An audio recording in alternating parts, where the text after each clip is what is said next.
Hey guys, welcome back to Unknown. Today I'll be showing you how to solve a Rubik's 360, and this is going to be officially the best tutorial on YouTube. It won't be the most advanced method. I was going to name it that, but it's not. Yes, so it's not going to be the most advanced method, although I thought I should make it like that, but it's not going to be. It's still the best tutorial on YouTube. I will explain very nicely, and even the quality is much better than all the other videos. Most of the videos are 11 years ago and the quality is 480p, so I just don't like it that much, and I decided to make a very good tutorial. So this is my method. I call it the advanced 270 method, but there is a more advanced method than this. There is one official competition solve of the Rubik's 360 in 2009. Quality is again very bad, but if you see the guy, he actually barely just rotates the Rubik's 360. He just does this a little bit in between. He just turns this, well, that too even very slow. He doesn't do it very quickly. So he has a much more advanced method. I did 1 minute 8. My average is around 3 minutes to do it with my method, because there were numerous mistakes. But he was doing it so slowly. He didn't even do any large rotations or anything, which was very weird. I will leave a link to that in the description. So yeah, let's get on with my tutorial right now. This is the advanced 270 method, but not yet the most advanced one. If you use a shape where you shape it randomly to solve it, this is going to be much better than that. And don't worry, it's not going to be hard. I've seen many tutorials which explain the very real way, and you just don't like to learn that way. So this is very easy, very easy to learn.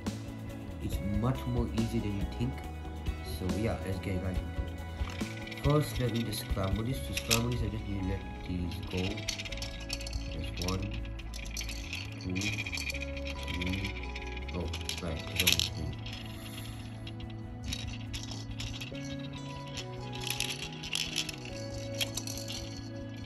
Okay, and yeah, so we're done with all of them.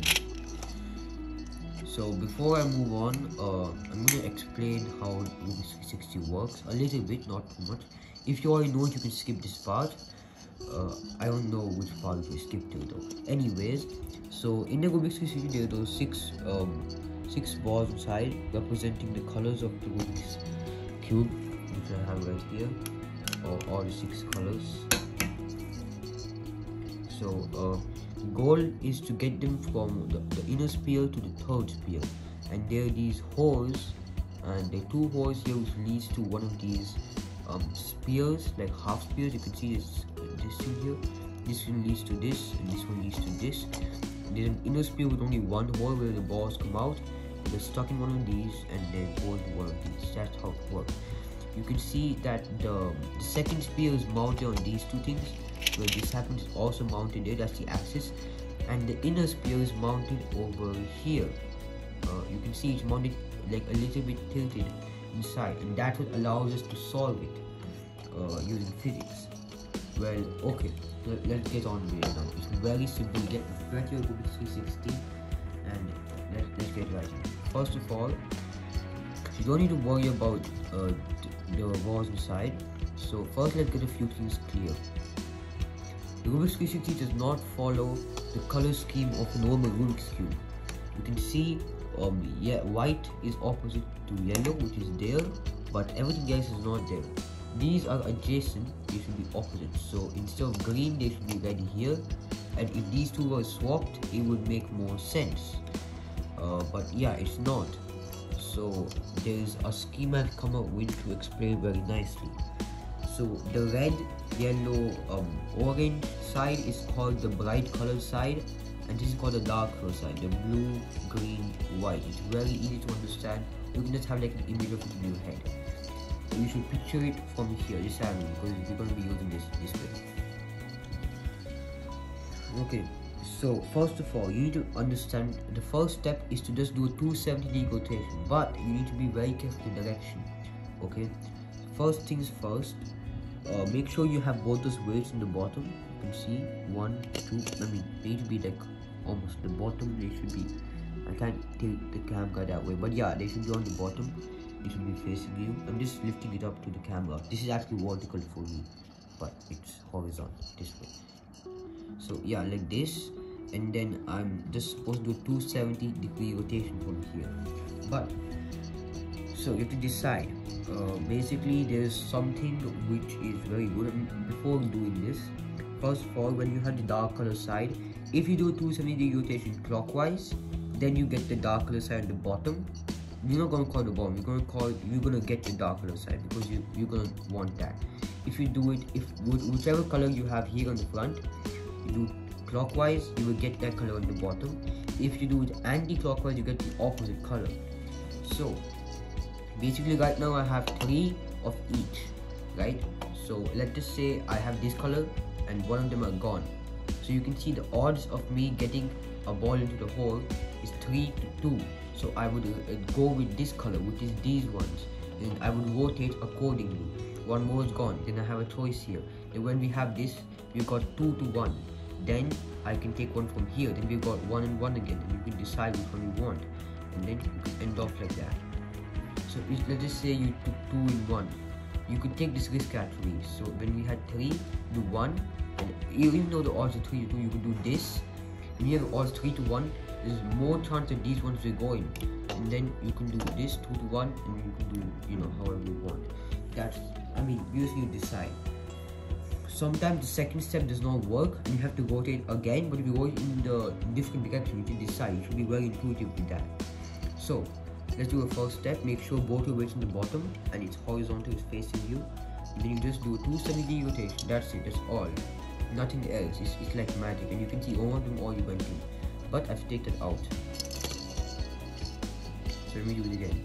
So our bottom color is going to be the dark side, and you can see the hole over there.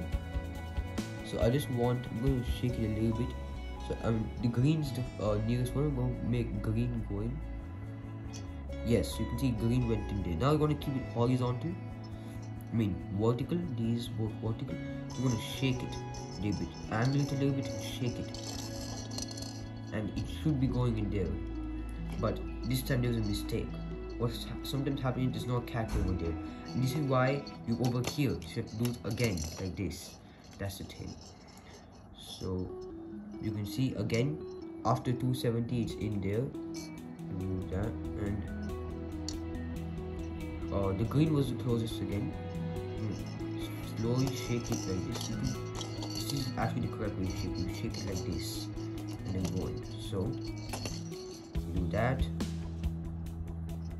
And at least try getting the first step correct, because some people are struggling on the first step. Make sure you keep it vertical when you're doing this. A little angle, and you can see that is it. Now you're done with the second step. The third step is the easiest. You just need to keep it with the holes. Basically bring it here. You just some people say you just gently do it. I just say you should just kind of use some force. And you can see that this goes in there, and you can close this. However, in the very advanced 1 minute 8 second Rubik's 360 solve, which I have the link in the description, the guy left these open because he didn't do any sun rotation to lead to the ball going outside again. And he very slowly even closed it. It was very weird though. It wasn't even speed solve, very fast. So yeah. So that's one. Now when I have this, the odds are 3 to 2. And what I would prefer you is move it anti-clockwise. So with your 270, you get the first step done, and you have your bottom color here. So you can see my odds of going is 3 to 2, and you can see red went in there. You can see it got stuck there. So you open this and you can just push it in. Oops. If it goes in the wrong hole, make sure you can just take it out like that.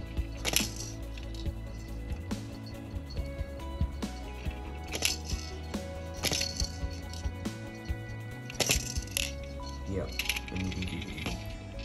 So only frustrating thing with this is, when you have a 50-50 chance with one left, it happens sometimes.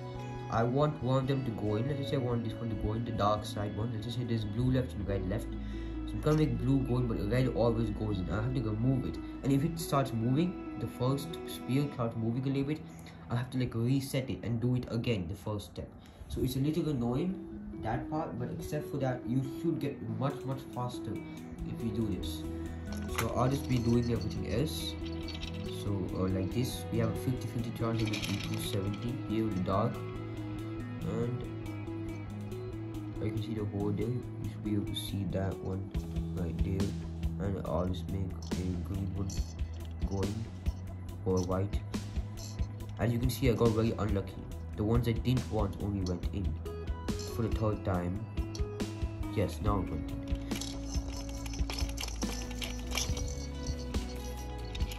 If you keep it vertical and you do this step, it will, no matter what, it will get there.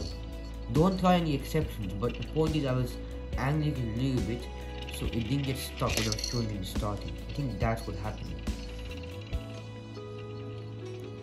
Make sure you didn't have it angled like this, or else there's a chance that it's going to fall back in. Make sure it's fully vertical. Okay. So when you hold it like this, it will come up, because the weight's more heavier than that. And you can just very suddenly get it. Okay. But it's stuck there. Oh, it's not. Okay.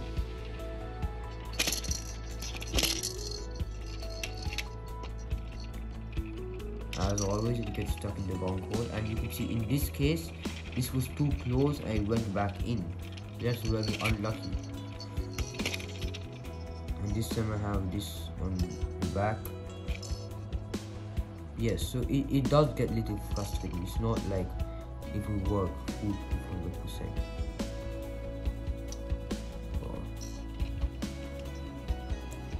The odds are 50-50, but they're not in my favor. Yes. Oh, and it came out. Yes. But one more thing, if you keep it too vertical, the ball can come out when you're doing this step. So make sure it's like a little angle. When it starts to move like a little bit, then you can keep it like fully vertical. And sometimes I get very lucky, it goes in just like that. Sometimes, very rarely though. And if you have it exactly lined up, you can just do it very gently.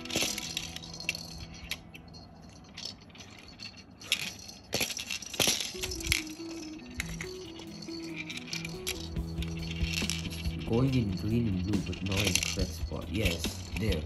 Okay. So I think I'm gonna solve this after the tutorial video now. So any questions you can leave in the comment section. As this is a very recent video, I'm probably gonna respond to all of them.